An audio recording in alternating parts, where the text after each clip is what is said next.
Iniaayon ng pamahalang panlalawigan ng Maguindanao del Sur ang mga programa na prioridad ngayong taon at pagpapalakas ng koordinasyon sa pagitan ng mga tanggapan at pagtiyak ng mabisa, gayon din ang maayos na paghahatid ng mga serbisyo at proyekto.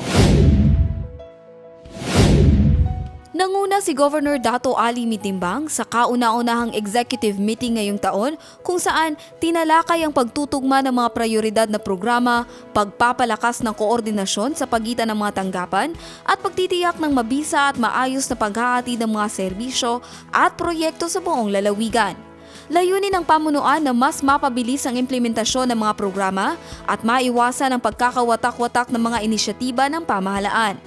Sa pangunguna ni Dato Ali Mitimbang, binigyang diin sa pulong ang people-centered governance na angkla sa advokasiyang serbisyong may puso, isang paninindigang naglalayong maghatid ng makatao, maagap at transparent na serbisyo publiko na tunay na nakikinig at tumutugon sa pangangailangan ng bawat Maguindanaon. Ayon sa pamunuan, ang unang executive meeting ay nagsisilbing mahalagang hakbang upang mapagtibay ang kolektibong pananagutan ng mga opisyal at kawani ng pamahalaan sa pagpapatupad ng mga plano at polisiya.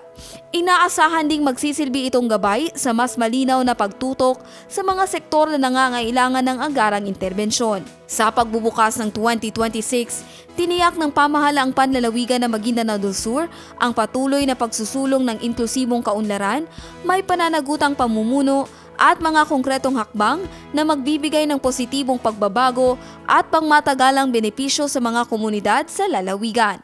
Jen Garcia, iMinds, Philippines.